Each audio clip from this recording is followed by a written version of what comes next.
Hello and welcome to another episode of The Modern Nerd. I am Sir Slice. I'm Merchandise. I'm GJC. And we are, as always, massive nerds. See, I had to do it because I got to fit it into the window. I was like, thing. Wait a minute. Yeah, wait a minute. We Which didn't side? Practice. We were and I'm near too, so. And then it's your guys' hands, but we didn't do it. So here we go. On today's episode, we will be going over the now older news of the Star Wars Celebration and the season finale. I think it's 3 or 4 episodes that we didn't review of Mandalorian Season 3. But before we do that, as always, I want to give a wonderful shout out to my 2 fellow co-hosts here, GJC327 and Smerchandise. Thank you both for doing this with me as usual. And to all of you watching at home, whether it's on the phone, on the toilet, or if you're watching this streaming, or if you're listening in your earbuds while you're doing a little rolling, thank you. We appreciate it. This has been thanks for the visual wonderful time. And it's because of you guys that we keep doing it. And I just like to hear myself talk sometimes. So, here we go. So if you haven't already, go ahead.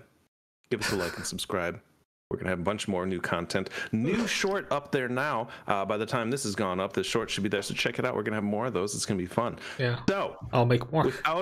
Without further ado, this will be the Star Wars Celebration review. So this happened a few weeks ago at this point in time.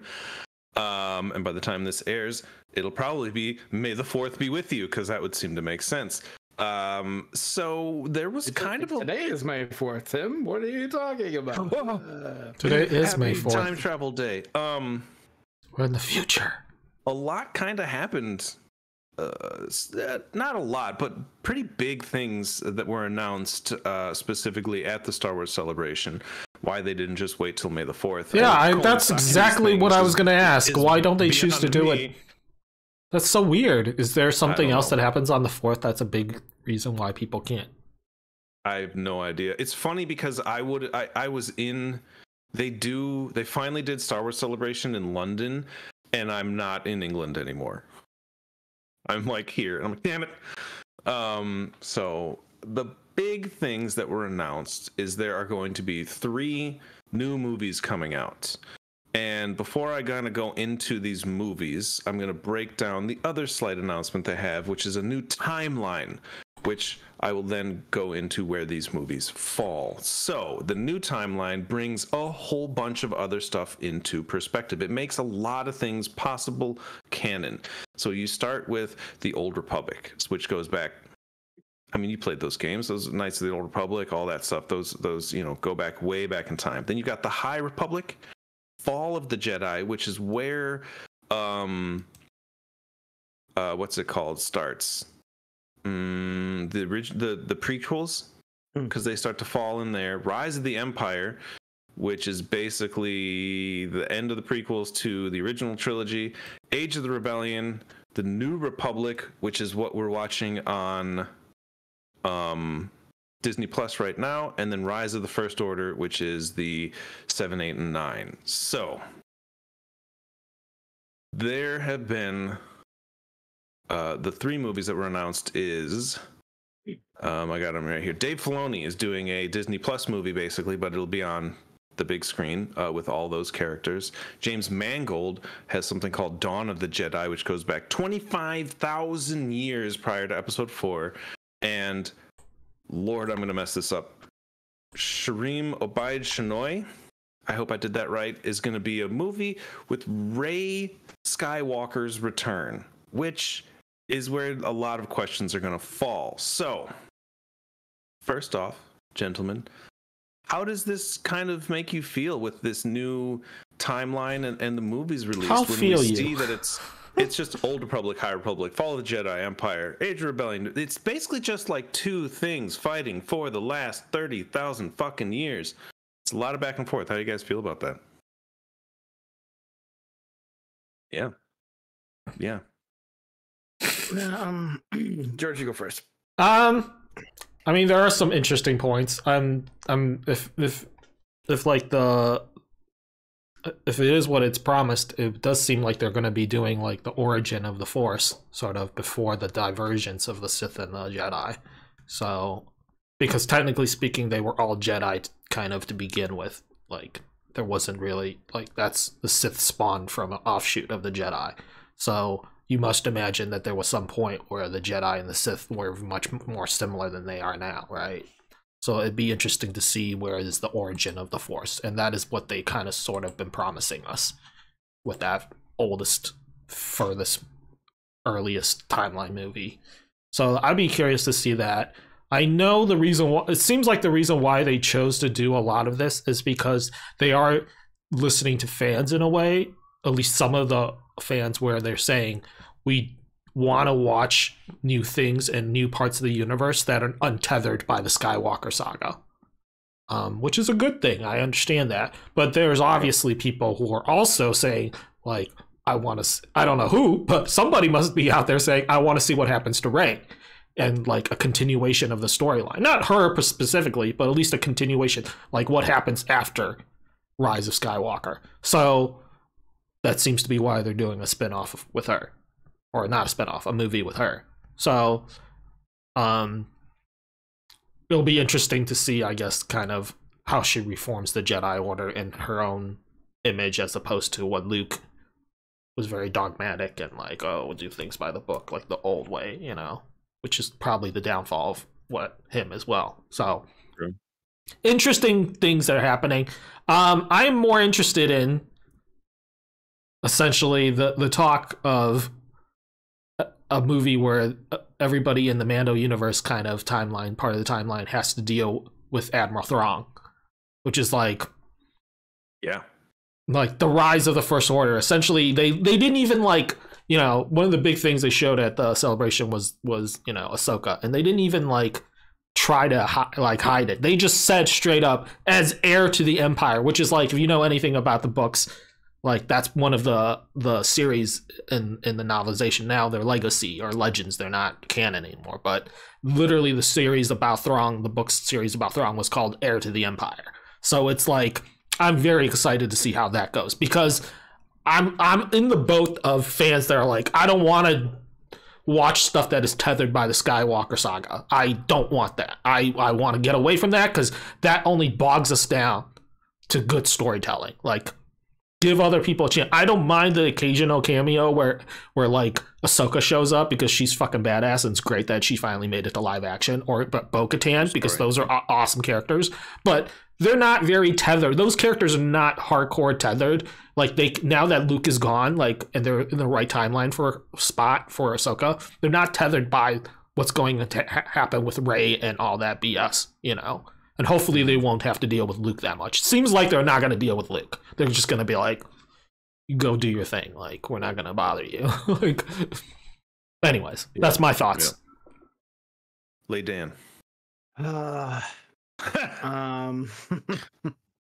So I'm a jaded Star Wars fan.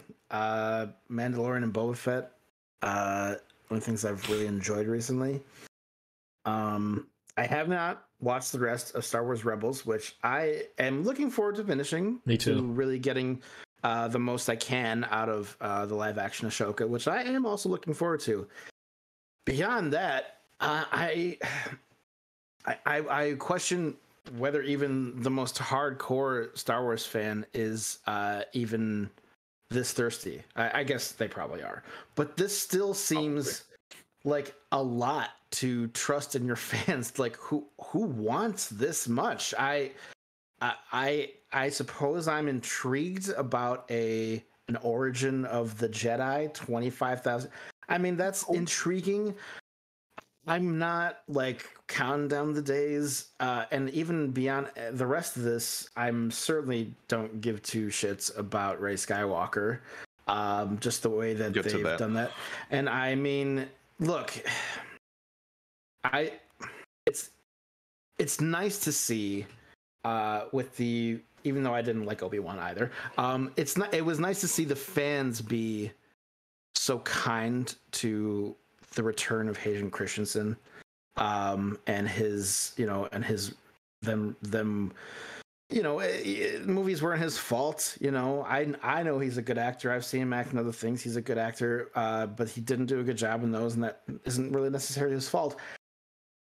maybe the fans will be kinder to Rey upon her return, because we know she's a good actress, and she did everything she could in those series. But those she was put in an impossible situation.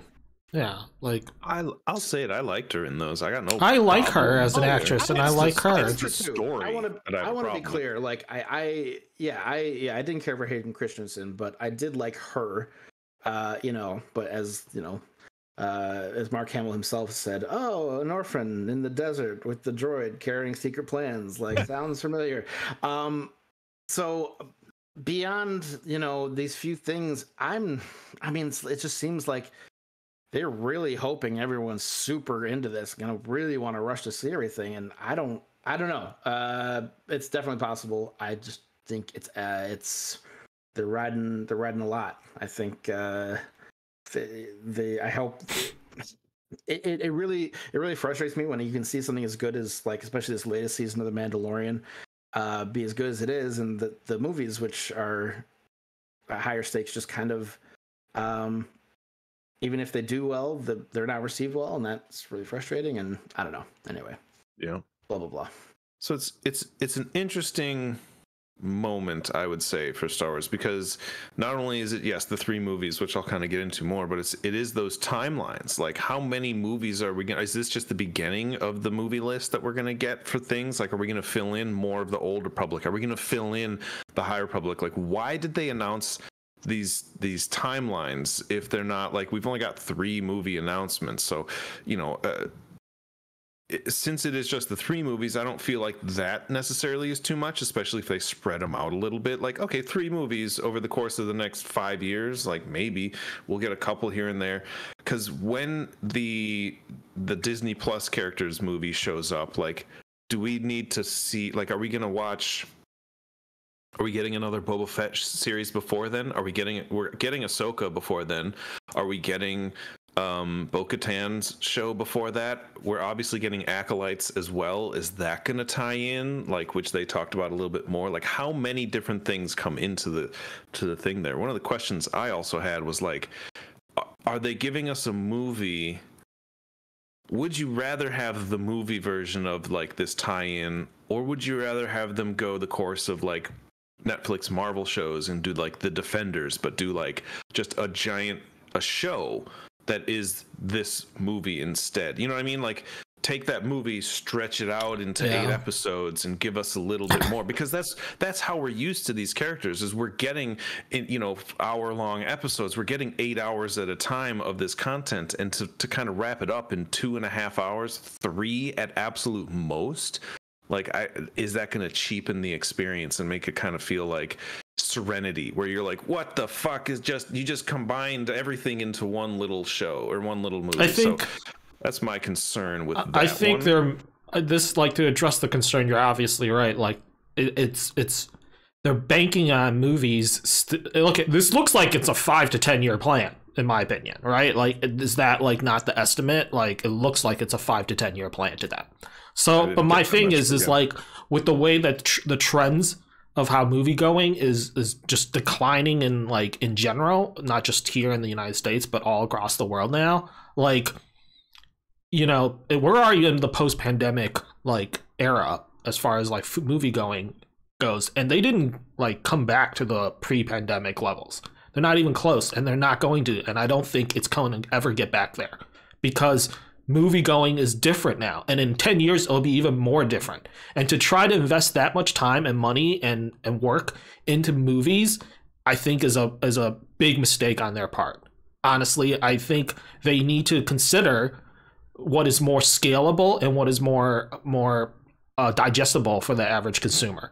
And if that means putting it out on Disney Plus or whatever, one of the things I think they're missing out on is actually I'm glad they did Star Wars Vision, which I never watched, but I'm glad they showed more trailers for it. If you haven't seen it. it.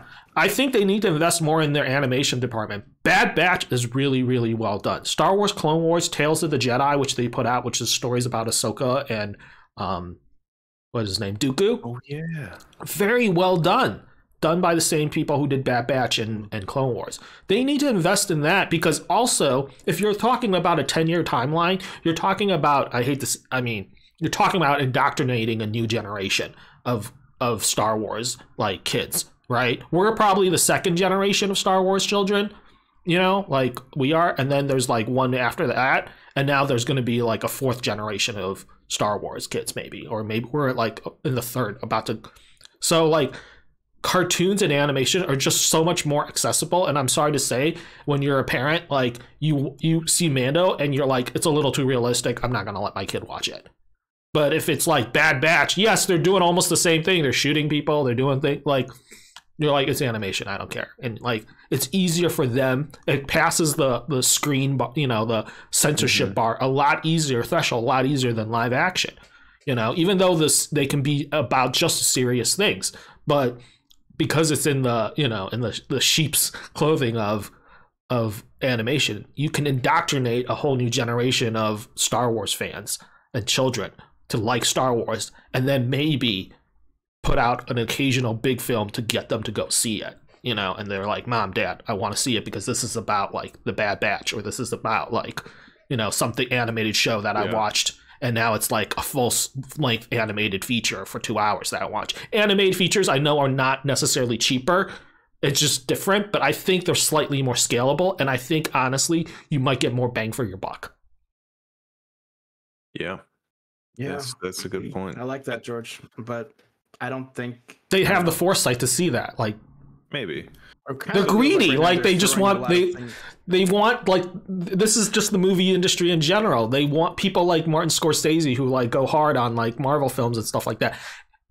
Your audience has changed, and your unwillingness to accept that is like what has killed the industry. The more you go out there and be like, oh, I'm so upset by like these big blockbuster things that are all just CGI and things like that, that's because those are the only things that average consumers feel like are worth consuming in a larger theater. It's the only thing that makes money. It's the only thing that makes money. And if you can't accept that and you just want to attack your audience and be like, I'm going to force feed you like these things that are not blockbusters in the theater, people are going to be jaded and upset, and they're going to be like, I wish I just rented this, or I wish I just watched it on Netflix. You know what this feels like to me? This feels like what Marvel's been doing the last couple of years. Right. And Marvel's coming off the heels of everything being, in my opinion, really good. And so they had a pretty big reason to move forward with this larger plan of like a lot more streaming things. And they even admitted they oversaturated everything, and they're going to pump the brakes on that a little. And I appreciate that. But like Star Wars, like just throwing a bunch of things against the wall and hoping like a few good ones stick after coming off the heels of like what is more or less a failure of a trilogy, and a lot of other things that are just like, if they're not like The Mandalorian, like that are just like it's okay, it's pretty good. Like it feels like if they're asking a lot for their fans and really hoping for a lot of success, and I. Granted, I've been proven wrong, and everything's more or less gone over pretty well. So maybe it'll just continue to be that way. But I'm not. I don't want to say the word audacity, but it's like it seems like they're really like yeah, everyone's gonna like, oh, this is all gonna do really well, and like there's no way. Like, I mean, I'm skeptical. The kicker is like they all do very well. Everything they've done has done well when you look at it. Yeah, like even with like there's so many people that love Obi-Wan. I've talked to so many at conventions. I was just at I was at Full Sail University last week, like a couple weeks ago, and I talked to all these like industry insiders. I can't name who or what, but like, and a bunch of fans and shit, and like everybody like was like, this was they loved, you know, all of these shows and a lot of the stuff that Star Wars doing. There's still like the diehards that are like more our age that are kind of like, you know, because we're older, and these let's be honest, I think it was Freddie Prinze Jr. who said it first, was like, these are kids' movies. Stop being upset that it didn't age with you. That's pretty much where we are. Is a lot of people like they're not made for us. They're not made for 40-year-olds. They're not made for people. Though. No, I know, but like kids will watch these movies and still find them awesome. Like a child, like that era of people. You said it earlier. Like Hayden Christensen was well received in Obi-Wan, because the people who actually liked those movies, who were 9, 10, 11 years old in 1999 to 2003 when that trilogy came out, now are in their late 20s and can appreciate it a little bit more. So they got more of a voice because there's, a huge generation that we never really interacted with. So it became, a much bigger thing for them. So that's who that show was for. It was for the people who were, kids in 1999. So, but before I go on too much of a rant, I want to talk a little bit about what this means, because there has been, so I want to talk about the Rey Skywalker show, because there's been a lot, and George has verified this, Dan has verified this. There's been word that they're trying to eradicate the trilogy, the sequels trilogy, and undo them, which if you watched Mandalorian, you can kind of see some of those footprints being laid out a little bit, maybe.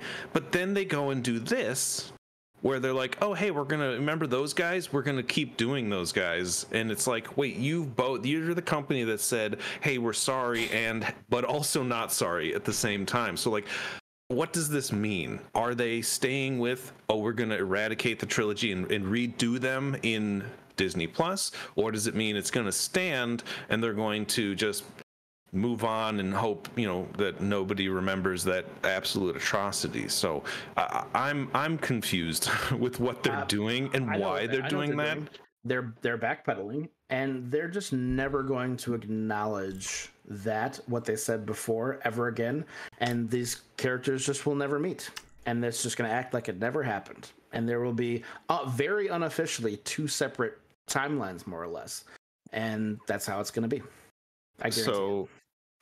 So I'm all right with them doing, and I apologize anyone listening for my air conditioning, it's going off right now. Thank you for pointing that out. It's true.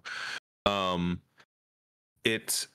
okay with them doing Rey's stuff as a movie, because that's what they are. They're movies. They always were. We don't have Luke Skywalker television show. We don't have Han Solo television show. We have those as movies. So those make sense as a movie. Like, I don't want Rey and Finn and Poe in a TV show.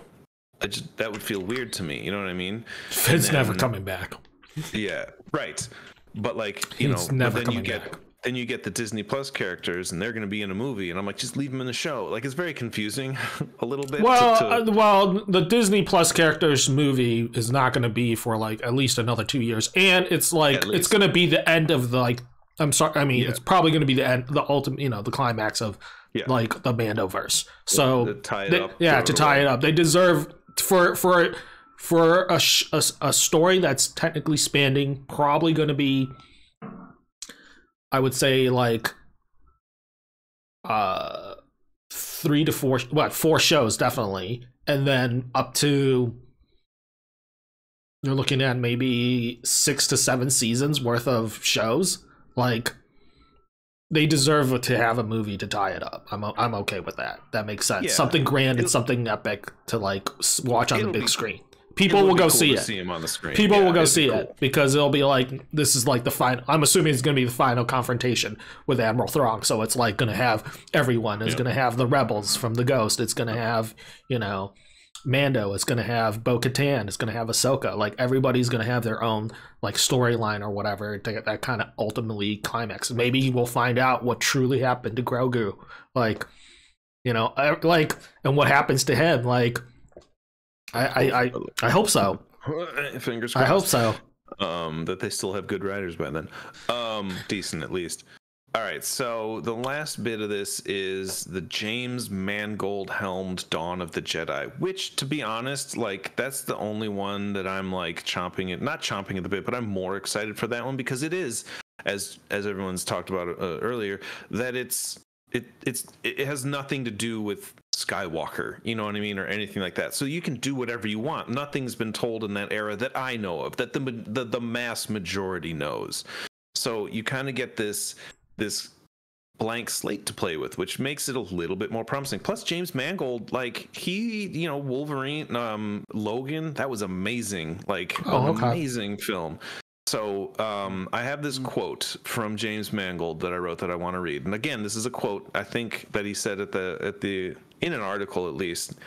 He says, and I quote, "I told Kathy Kennedy that I wanted to make a kind of Bible movie, a kind of 10 Commandments of Star Wars, kind of a Cecil B. DeMille film about the arrival of the Force, and that's what I've been pecking away at between press events. That's the idea." And he continued with, "It's a movie that both connects the worlds we know, but is also far enough away from it that I think there's a lot of opportunities to tell a story freely also and not be incredibly tied to the knots by different story strands that are already in place." So that's his mindset in writing and directing this movie. And it seems like Kathleen Kennedy, who I won't go into, is on board. So hopefully this stays in that realm, and he gets to play and just really let loose, because we all know the last time that someone tried to play and let loose on Star Wars IP, they were fired and replaced by Ron Howard, and it was very sad and very upsetting. And I'm talking about the Solo movie, because it was the guys who did like Lego Batman and the guys who did, there's another film that they did, I think they also went on to write Into the Spider-Verse, if I'm not mistaken. Might be the same people, Lord and Miller, if those are the ones. And it was, so it's like you missed a major opportunity to have these guys in the Star Wars universe. So hopefully they let this guy kind of have his way, because he's proven to be a pretty damn good director. So I like that quote. Yeah, it sounds inspired. And that it's too much of the last trilogy was uninspired by a lot. I mean, it was, it just felt like 12 different directors trying to do their own thing. And man, God, all the ingredients were there. If the story was, honestly, the story was fine. I don't know what, that last movie really just ruined the whole thing for me. It's really too bad. I won't get into it. Okay, so the last little bit that I want to talk about, because they didn't really talk too much about, they mentioned Acolytes and Skeleton Crew, but that's kind of all they did, was say that these things are still in the works. So we're not really going to go into that. I'm going to give a breakdown, and then I'm going to let you guys kind of take this one away, because I didn't watch Rebels, but they had the Ahsoka trailer, which was cool, even for me, looked fucking badass. But they did introduce a bunch of characters that I have here. And they have, and correct me if I'm wrong, they have Sabine Wren, played by Natasha Liu Bordizzo. They have Harrison Dula, who I think also has another name in the show. Am I correct in that? No? Played by Mary Elizabeth Winstead, who I'm always excited for. It's Hera. In The Huntress. It's Hera. Hera. Her name's Hera. And then Mon Mothma, played by Genevieve O'Reilly. And they announced who's going to be playing Grand Admiral Thrawn, who, in the next half of this show we'll talk about, is Lars Mikkelsen, which, good actor. I've heard the name, and I believe I've seen him in a few little things here and there. But that's going to be eyes on Grand Admiral Thrawn. Is he? He's in Sherlock. To Mads Mikkelsen? Yes, and he's also the original voice of Thrawn. Okay. Is he so really? He's someone it's the second time they brought someone from the animated show. Well, not third time after what's her name, Ming. But now they have somebody who was an animated character, and they brought in the same actor for it. So they did it again, which is really exciting that they got him to come and play, which, like, man, like Dave Filoni, I bet you years ago he was like, maybe one day he'll come and play, like, because that's exactly what he said to Katie Sackhoff, was like, you never know. He's like, if this goes well, maybe in the future you could play her live action. She was like, oh yeah, sure, Dave. And like 10 years later, so Dave Filoni, had this in his head, like, as a dream all these years, and it was like, yeah, the opportunity finally came, and I'm gonna hire the guy who did the voice, who was perfectly casted for it. Which is amazing. I feel like they that's amazing. Drew him based on Lars, because he looks he like a younger Lars looked like Admiral Thrawn. Yeah, and now that it's been a few years, Lars is he's aged up properly to match Admiral Thrawn. So it's like it's the right age, it's the right look. It's worked. And Tim, I gotta say, and this is for anyone who's a little confused about everything as well. It based on the Ahsoka trailer, yeah, obviously you should watch, especially the last few seasons of Rebels, but that is more, or I'm sorry, of okay, sorry. What is the show that came before Rebels? And Bad Batch. Bad Batch. No, Clone Wars. Clone Wars. So you don't have to watch Clone Wars. I don't think. I think you'd be more. I think you'd be better suited to watch Rebels, based on this trailer, because that entire cast is from Star Wars Rebels, not from the Clone Wars. And there's only 4 seasons of it, I think. If you really want to learn Ahsoka's full story, you have to watch Clone Wars. But to know the characters that we saw, you could get away probably with just watching Rebels, because those are the only characters we saw. Yeah. Listen, I only really like the last maybe like couple seasons of Clone Wars. Yeah, Clone Wars takes a while to take it off. Even like the ones like seasons like 4 like or like, even though they're better, they're pretty good, but like, it didn't really got good. Clone Wars didn't get good until they started naming each season like a special thing. So like I think it was like maybe in season 3 or 4, it was like one, like each season started becoming its own theme. So one was like Attack of the Bounty Hunters or whatever, and then the other one was like each season then had like its own title and kind of like tied in our theme, tied together. And then by the end, it was like the fall of the Jedi, season. So I mean, I will say, for what I watched, which is like the first season and a half, like there's some good spots in it, and like you get decent character building. Like I'm more intrigued by that. It's more episodic in those first few seasons. There's Anakin. less of an arching storyline. Yeah, but it's like, that's a good Anakin. Like, I like that character just in general. I'm like, oh, that's an interesting person. You know what I mean? It's not. Why wasn't he there instead of Hayden Christensen? Yeah, and then obviously I'm digging Ahsoka, and you got like everybody in it. I'm enjoying. It's just some of the episodes are just like they're disjointed, and it's like, here's an adventure, and and I'm like, okay, cool, fine, all right. I always said it reminded me of Starship Troopers. Because it has like a propaganda feel to it. Have that propaganda, doesn't. That's exactly what it was. The first time I turned it on, I was like, "Is this an animated Starship Troopers?" Yeah, which they made, for sure. So I mean, look, Ahsoka looks good. I'll see most things with. Oh no, I'm gonna get her name wrong. I'm having Rosario Dawson. Rosario Dawson. I like her a lot. I think she's excellent. Excellent actress. So I'm all for it. Yeah. And I'll go see it. But yeah, that's pretty much what happened at Star Wars Celebrations and some of our thoughts about it. But we're going to dive in. Do you guys have any other final thoughts on this? Let's cut it. No? All right. We're going to switch gears here. And we're going to go into what are we talking about? The Mandalorian season. There's only 2 episodes left. Yeah, that we didn't talk about. Was it 3? I think it was 3. No, 2. It was more. It was 3. Yes, I feel like we only did 4 episodes. We did 5, I think. Okay. Oh, we did. Okay. I don't remember, but either way, I just watched the last 2 episodes yesterday. Quick synopsis. Do you need it? If you got one, sure. Lay it on me, brother. I think we left off with Bo had joined like. Did we talk about Jack Black last time? No, we did not. Oh my god! Okay, so we left off with Bo being accepted into the covert. Okay, so Bo's been accepted into the covert. That's where we left off. She tells the armor, like, she saves the kid, the family, and then like she tells the armor, like, I freaking saw a mythosaur, and the armor's like, oh yeah, okay, sure, like, oh, sure, 420's just around the corner, Bo. Anyways,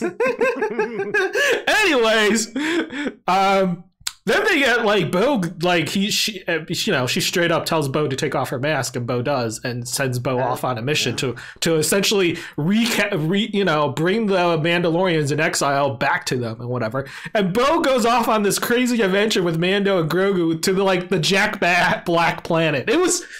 I don't know. We could talk a little bit about this. I actually want to hear what Dan thought of this episode, really. But they go on this planet, and like Jack Black and Lizzo are running the place. I kind of enjoyed it, but a lot of people had hate. What did you think, Dan? You're a Jack Black fan, so. I am a Jack Black fan.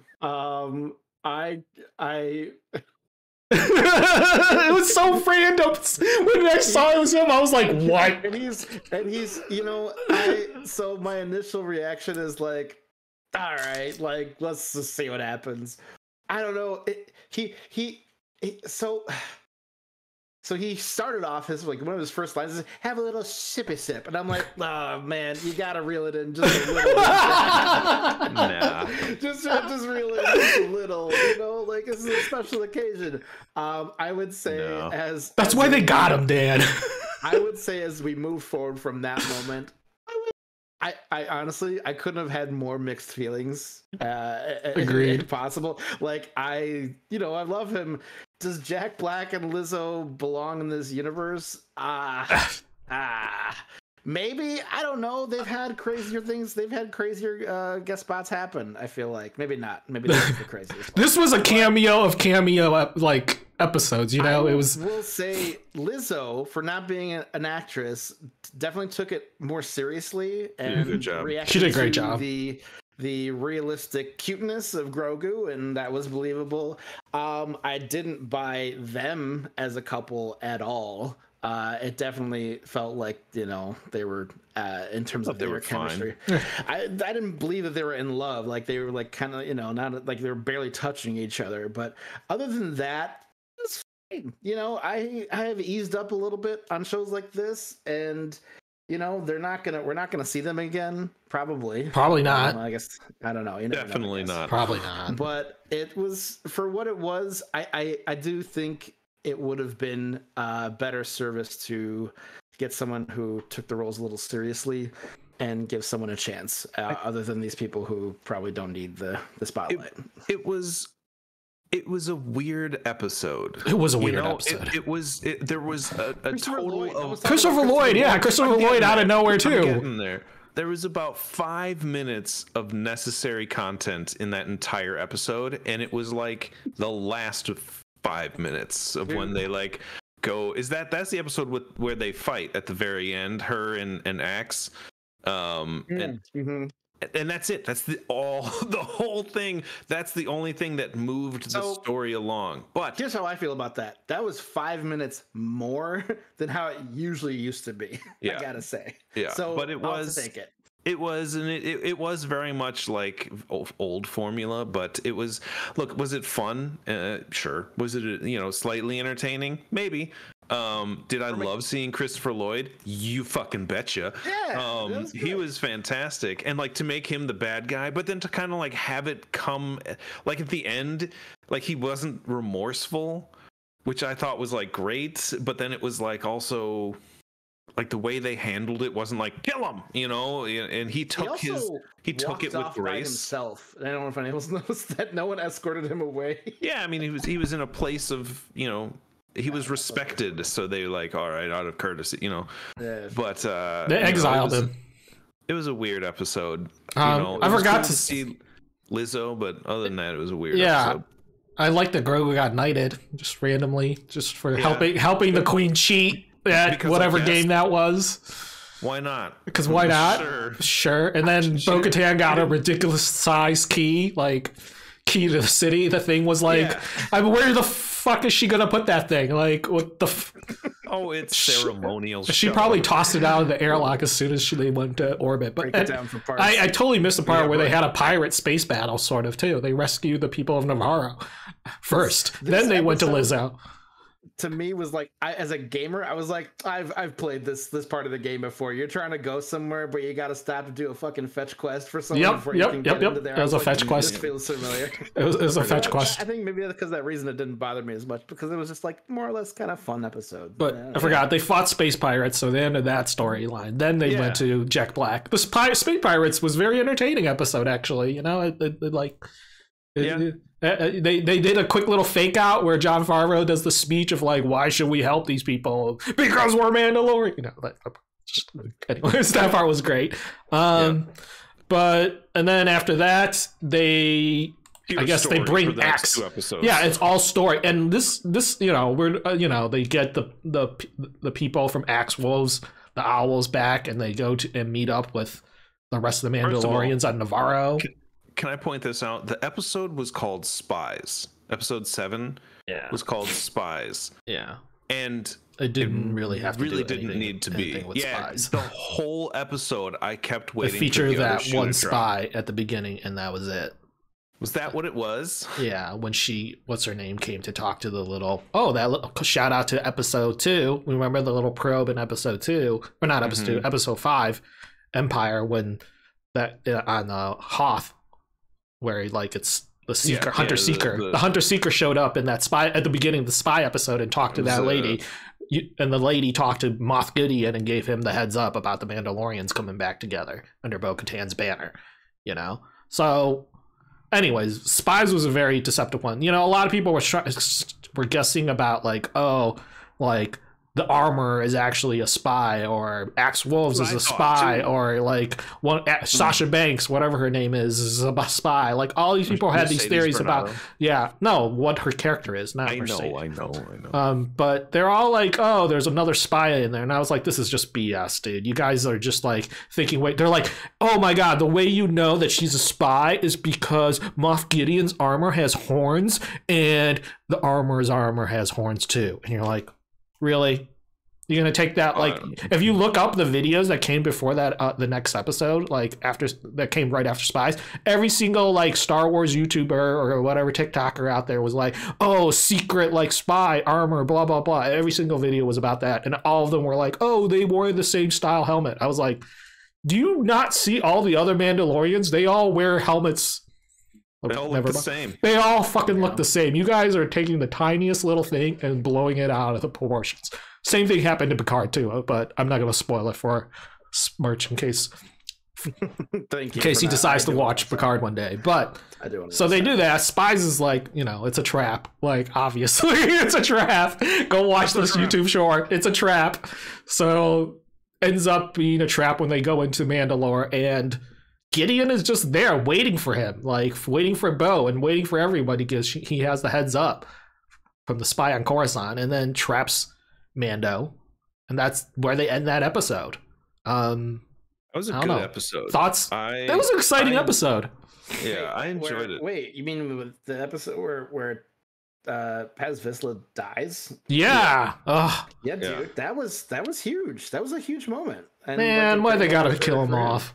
I know. I'm upset about that. I'm like, they didn't need to kill him. I'm John Farber. They really didn't, and especially since they didn't really say a word about it afterward at all. Like for the rest of the show. In the next episode. What about his kid? What about Ragnar? Oh. Nothing. Like nothing. Like if they had followed up on it and made his death mean something, then I would have been a little more okay with it. But they did it justice in the scene. Like it was a good sacrifice. It was, you know, intense. I will say that those guards, the red guards, they're nothing without their fucking weapons. If they didn't have those weapons, they would just give them sticks and anyone could beat them. Well, they were like they're like the same type of guards that guard the Emperor and like the Supreme Supreme Leader Snoke as well. So I mean, they're supposed to be really, you know, like top-notch bodyguards. Yeah, I was sad when he died, and I was like, oh man, they're doing it. Like, and then the next episode just like picks up with them running, and I was like, oh okay, we're just all right, exactly. We're just running now, and then it was kind of strange. We started a new episode because we streamed them back to back, and I was like, oh okay, it's a new episode. Got it, sold. They're just running. On. Yeah, and then after that they start running, and then, you know, Grogu doubles back for the Mando, even though I don't know where. Let's talk about IG-12 for a second.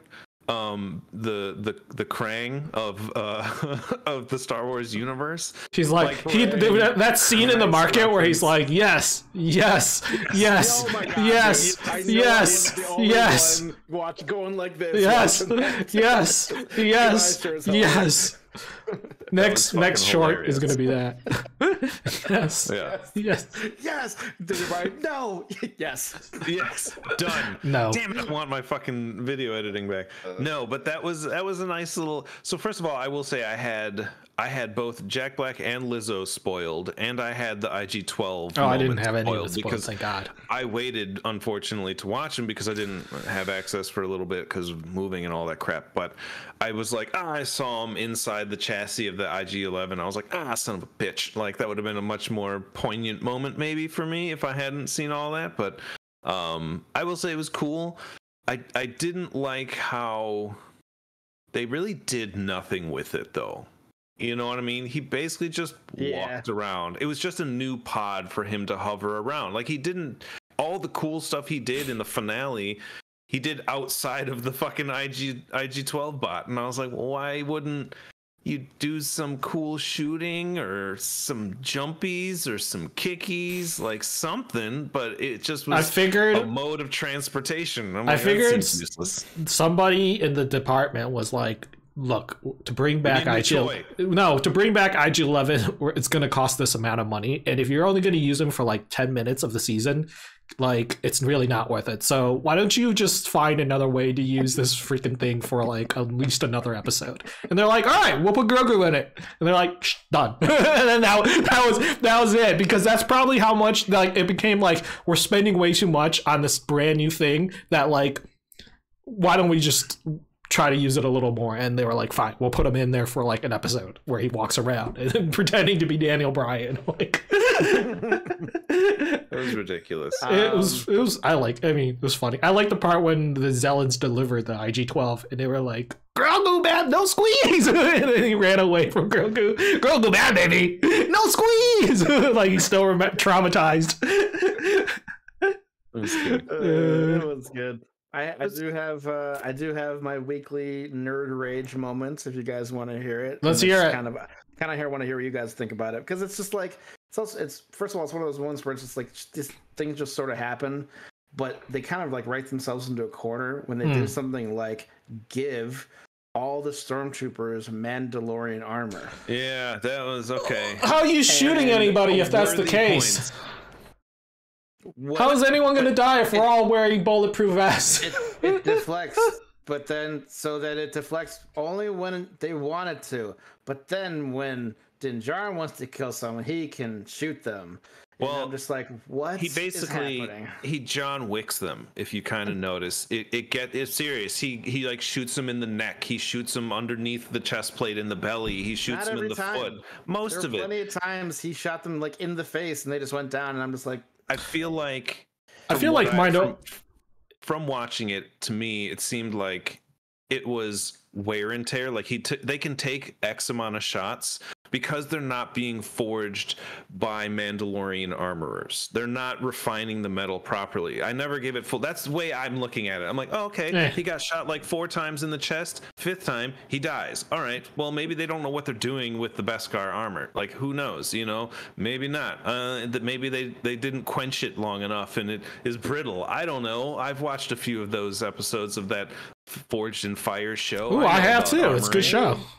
It's a great show. The writers of Star Wars in general, they don't have to worry about this because they have become too reliant on fans to do what Tim just did and come up with the reason. Oh, maybe it's this. Yeah, it's fine. That's because they don't care, dude. It's like a minor detail to them. They don't give a shit. They love like there's some guy who went, what? There's some guy drunk in the back of the reservoir. Let's give him Mandalorian armor. Oh, fucking cool. And the guy's like, yeah, let's do it. But it was cool. And there's one quiet guy like, but then how do we? No one will be able to go down. And they're like, quiet, Brandon.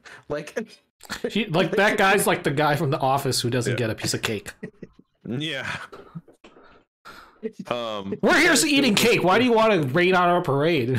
I will say this. They did have a bunch of shots of the other Mandalorians, like, you know, going and like stabbing them under the rib cage. So you're right. Like, it didn't make a ton of sense. Like, you get shot in the chest.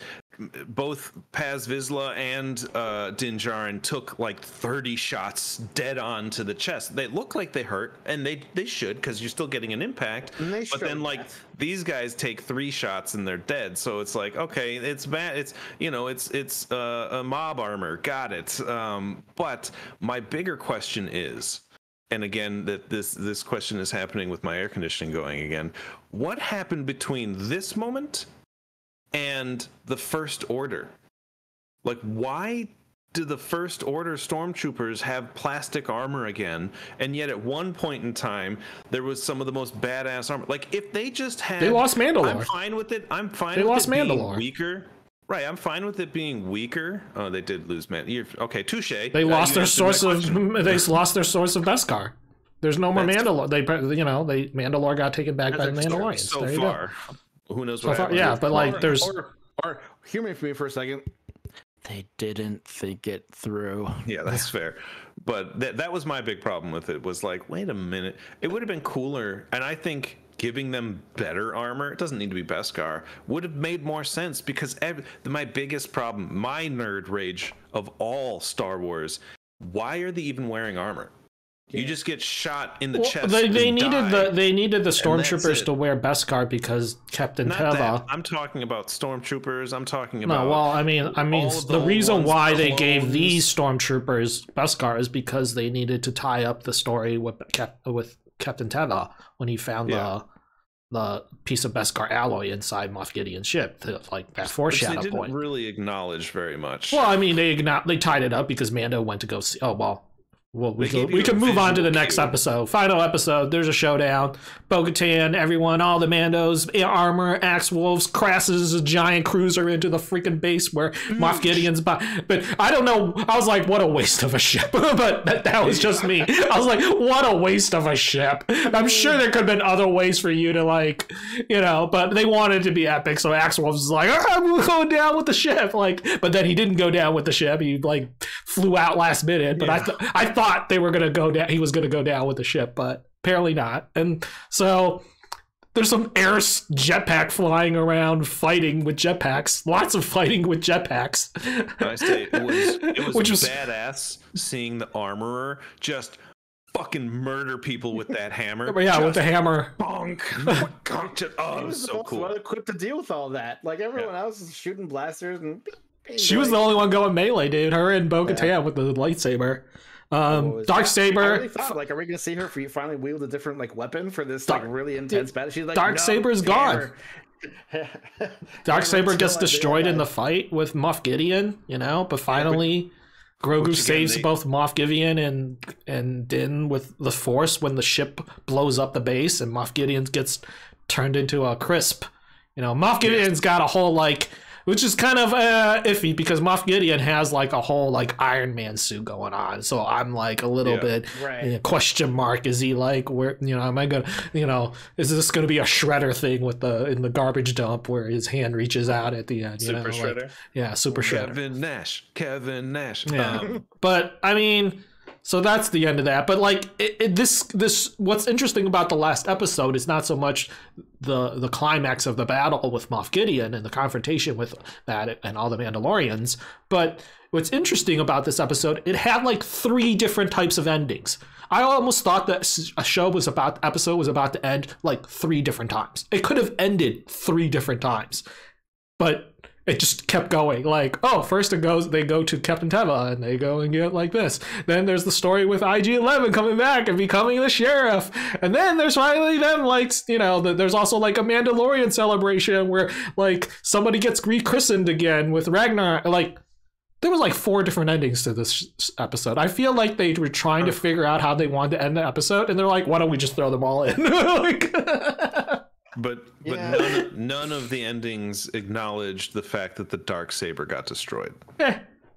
Or they're like, that thing that we... They don't give a shit. Yeah, that whole thing that we based our entire society around, forget about it. We don't need to talk about that moment. Like, seriously, that was one of the most pivotal moments in the show. It's like, holy shit, like, how is she going to maintain control? Will they just finally respect her?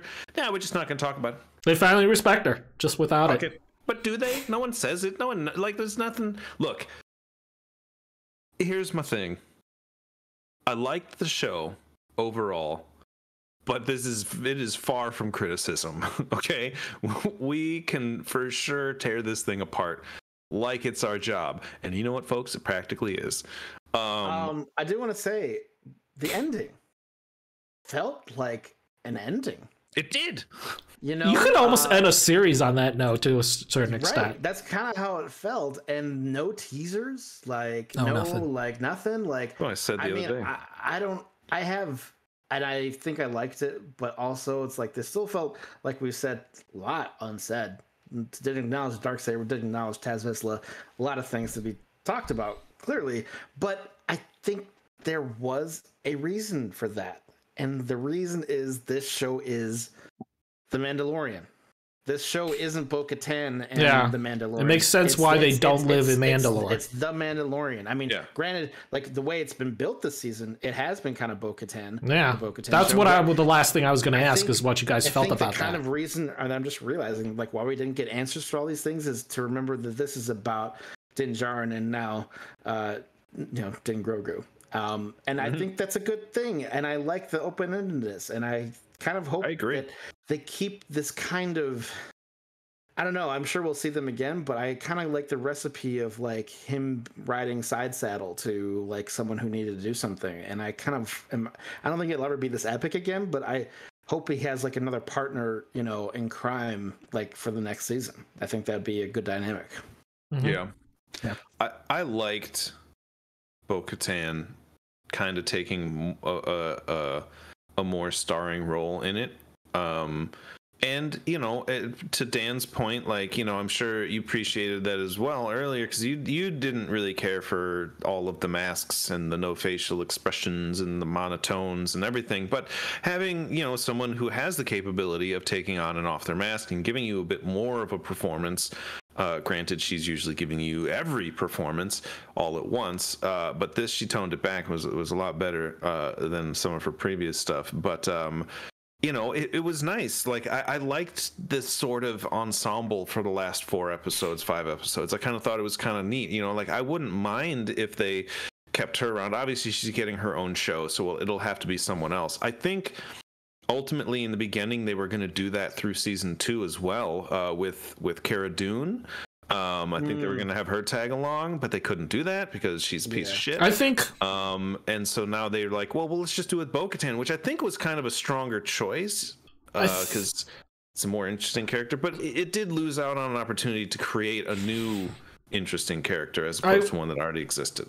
I want to bring it back to like essentially what we asked at the beginning of the season, which is like, how do you think them finishing the Grogu story or part of the Grogu story and Jedi story on Boba Fett affected the way the rest of the season kind of paced out?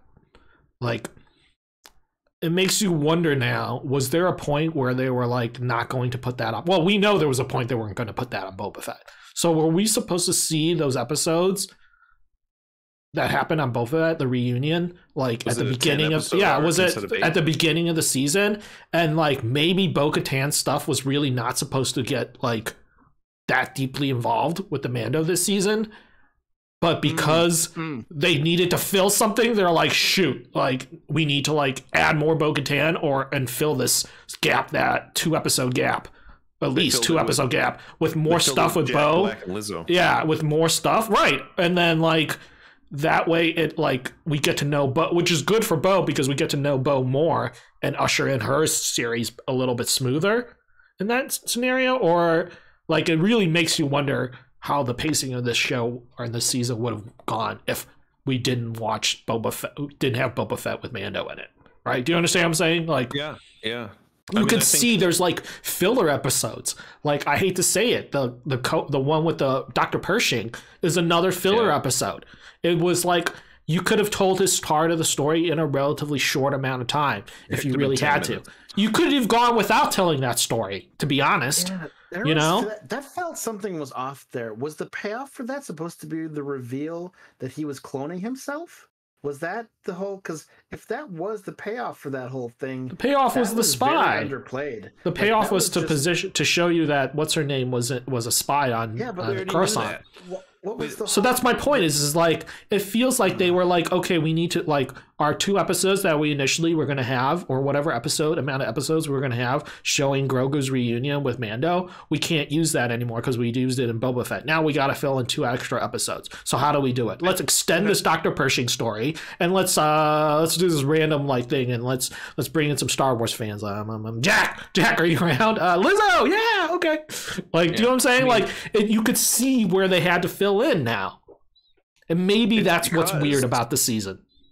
And again, this is what's going on in a lot of larger studios. So it's not just Kathleen Kennedy, but it is a lot of her. But like, this is executive oversight becoming too much. The big wigs are saying, "Oh no, we need to make some toys, so let's put these episodes in Boba Fett instead." Like they didn't, Dave Filoni and Jon Favreau, they weren't like, "Hey, let's do this."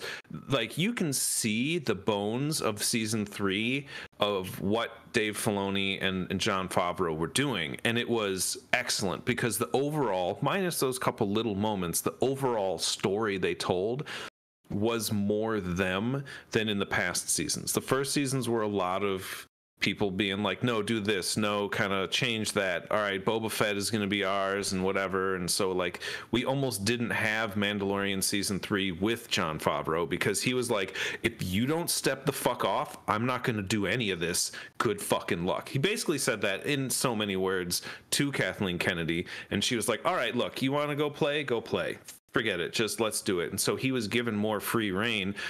So I think that's why we got an ending like we got. We got an actual ending where you're like, oh, this was a self-contained season. Like, yes, there was callbacks to the old seasons and had to fill in a couple of moments here from season 2. But for the most part, you're like, oh, it's not setting up a greater story. It's not teasing, Ahsoka. It's not teasing, any of these rebel characters. It's Mandalorian and their clan of characters, which are from, some of them appear in Clone Wars and all that jazz, but it's a Mandalorian show as opposed to like a fan, what's the word I'm looking for? I've heard it 1,000 times, where they like their fan service. It's not just a fan service, whereas is a lot of what the first season was, where it was just cameo after cameo after cameo. You got Ahsoka, you got all these, you got Boba Fett was a cameo in the first season. You got he had like one. Was he? Yeah, he was in the first season, where you see the arm where what's his name, Timothy Oliphant has the armor on, but then you get to see Boba Fett at the end of the show. Is it? You see him you see him at the end of it. Yeah, that's true. And then you get to see like all these characters randomly show up. You're like, oh, cool, it's my childhood. But like, this was very much Mandalorian minus where they had to fill in Jack Black and Lizzo and Dr. Pershing. I didn't mind the Dr. Pershing episode. I thought it was well written. I thought it was an interesting story. None of it. It just didn't make sense. None of it is need to bad be in there. In that sense. Yeah. It was all good. Like, I enjoyed it. I'm not saying I didn't enjoy it, but the problem is like, you can now see you can now see how putting 2 episodes on Boba Fett probably forced them to stretch out and reshape their storyline. Which is, I guess, that's part of the job, but like, it really makes you wonder how this would have turned out. Like, another random part that had, I don't know how that part had anything to do with the rest of the show or episode. It was that episode with the Jack Black episode at the very beginning, when they showed that random calamari and then the random like captain falling in love, the Romeo and Juliet story out of nowhere. What did that first 10 minutes like? Forgot about that. What did that have anything to do with the rest of that show or rest of the episode? Like, I just don't like. I mean, I give it to, I guess, Bryce Dallas Howard. Like, she wants to do whatever she wants, but I don't know if that part was written into it and they decided. I don't know, I just don't know. That's what I'm saying. This is like, did like parts of the show not need to be there because they were just like, we need to fill in some episodes because it was very much a filler episode. But also I thought was funny is that you mentioned that is I was watching it with Nadi and we both kind of looked at each other and went, is this the right show? like we were like, is this a soap, like this is bad acting too, like this was soap opera acting. What's happening right like now? We love each other. No, I won't go, you must. Like I was like, what is this random Romeo and Juliet? I was like, oh, here comes Axe Wolves. Okay, I get it. And Sasha Banks with her cool line. 1 minute of that would have been perfect. Just so I don't know why they wasted the whole intro. Yeah, like, and it's just like it's random in that sense. But not to say that episode was bad, but like you could see then that they were like, okay, we need to fill in 2 more episodes. Weird, yeah. So I'm gonna say now that like at the beginning I was a little bit less. Let's say I was a little bit. I didn't mind necessarily missing out, and I would said that like those 2 episodes didn't really matter as much in that sense. But now, after watching the full season, I can say that like having those 2 episodes of Mandalorian, I feel like did this season a disservice. Yeah, I would agree. I think. Not Mandal. Having those 2 episodes in Boba Fett did this season disservice. You shortened down Dr. Pershing's into like part of an episode. You don't even have Jack Black's episode and at all. You just take those last 5 minutes and tack it onto another episode and you're done. You know what I mean? Like, and you're right, it would have made a little bit more sense. Yeah. Completely, because it talked, it dealt with the Darksaber and it set up the Darksaber as being this kind of moment for the show, and it did end up becoming some moments here and there. It was just and don't get me wrong, it's great to see Mando and her bonding, and that was fun that they did like a whole like buddy cop like storyline. Like sure, why not? I enjoyed that episode. I'm not saying I didn't enjoy that episode, but you could say as like part of the overall fabric of this season, those 2 episodes that were in the Boba Fett did this season a disservice. Yeah. All right, so overall, did we like the show? Yeah. Yeah. I think this was I really like the season. I really enjoyed the season. But that could be because I'm a Katie Sackhoff and Bo Katan fan, so I'm a big Katie Sackhoff fan. I have her pop vinyl. It was like an exclusive. It's fucking cool. As much shit as we talk about it, because we do, Dan's not the only person that's going to pick this apart. Like it's Star Wars, people. Take it with a grain of salt. It's not perfect. There is going to be a lot you need to suspend for your disbelief. Just let it go, and you might enjoy yourself. This season, I think, speaks better towards what we have coming on Disney Plus. I'm a little bit more excited now because some of the other ones were just like. Although I did hear that what's it's called was good. The show that none of us watched. The Rogue One show. Andor. I refuse to watch it. I hear that was pretty good. Everyone says actually it was the best show this last year. They all say it was better than Obi-Wan. But they say it's the best show out of the Star Wars universe this last year, and I was like, look, zero reason to watch that show. You're one of the few people, and I do mean that actually hate Rogue One. There's so many people that love Rogue One. I loved it. I thought it was a fun, cool show or movie, but I just find I find it hilarious. I love your distaste for that movie. If it wasn't Star Wars, no one would give a shit about it. It's literally Expendables in outer space. Yeah, but it was cool. That's the fun part. It's fun. It's not just... Anyway, I'm not gonna trigger you on this one. So overall, go. If you haven't seen it, obviously I don't know why you're this far into this episode if you haven't seen Mandalorian season 3. So I don't need to tell you to go see it. If you're watching this, you've seen it already. But we enjoyed it. Give it 3 thumbs up, 1 for each of us, I believe, is where we're gonna go, which is a rare accomplishment across Star Wars. Someone's gonna hate something in Star Wars out of the 3 of us. So it's usually me. Yeah, good job, Favreau and Filoni. We're excited for your future endeavors, whether they're with Star Wars or not. I got nothing else, gentlemen. If you've had a good time, thank you for watching, and we've been the Modern Nerd. I did that backwards. Shit. If you've had a good time, we are the Modern Nerd, and thank you for watching.